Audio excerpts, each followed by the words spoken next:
Hi everyone. In this series, we will be expanding on the theory of the moon machine to explain heaven and hell, demons and parasites, the quantum realm, and how this all relates to the man-child of Revelation 12, using Kang the Conqueror in Marvel's Quantumania and Loki as examples. Now, before we get started, there's a little Easter egg that I'd like to drop on you just for your consideration.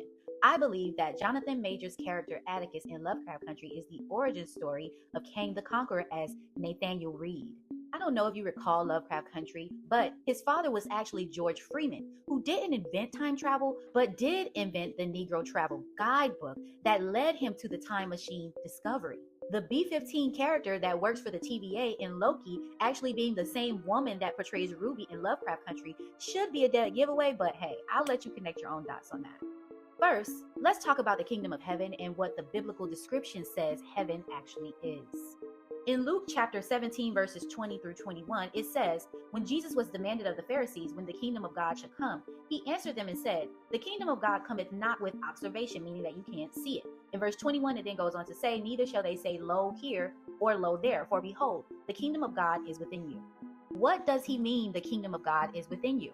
To further expand on this topic, let's look at the Egyptian definition of the Ka and the Ba. In ancient Egyptian beliefs, the Ka refers to the life force or vital essence of a person, essentially representing the spirit that lived on after death and could reside in a statue or image of the deceased, allowing them to continue to exist in the afterlife.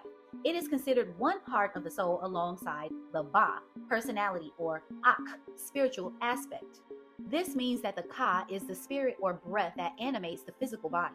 It's the tree of life, represented as the lungs of the body, which is likened to a tree with which we share a symbiotic relationship through the exchange of oxygen. Now let's look into the word Sheol.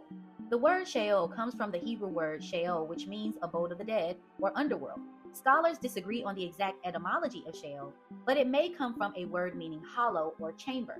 Well, hollow or chamber sounds a lot like it could be a reference to the body as well. The word Sheol kind of sounds like shell and soul together, don't they? Like the shell for the soul, wouldn't the body itself be considered a shell? Remove the S, and what you then would have is the word hell. Now, let's move on to talk about the Egyptian belief of the Ba.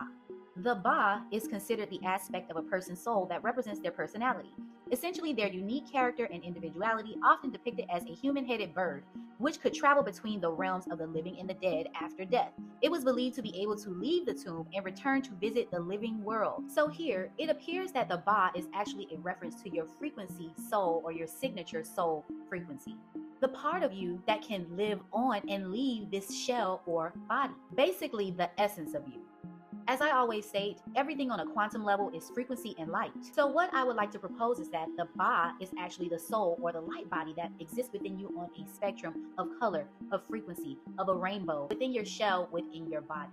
Now, having these two aspects of the Ka and the Ba defined, I believe that the kingdom of God being within you is a reference to the light body, and hell being a reference to your physical body, both being a quantum reality within themselves. This would mean that the Ba is your light soul rainbow connection. Remember in Genesis 9:13, it said, I do set my bow in the cloud, and it shall be for a token of a covenant between me and the earth. Also in Revelations 4, it states, after this I looked, and behold, a door was opened in heaven. And the first voice which I heard was as it were of a trumpet talking to me, which said, come up hither, and I will show thee things which must be hereafter. And immediately I was in the spirit, and behold, a throne was set in heaven, and one sat on the throne. And he that sat was to look upon like jasper and sardine stone. And there was a rainbow round about the throne, in sight like unto an emerald. Emerald City, anyone? The Wizard of Oz? That's why I'm wearing green today.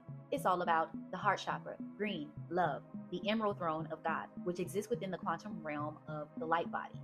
As you can see from the diagram I created, the green chakra or heart chakra represents the fourth commandment, which reminds us to remember our creator.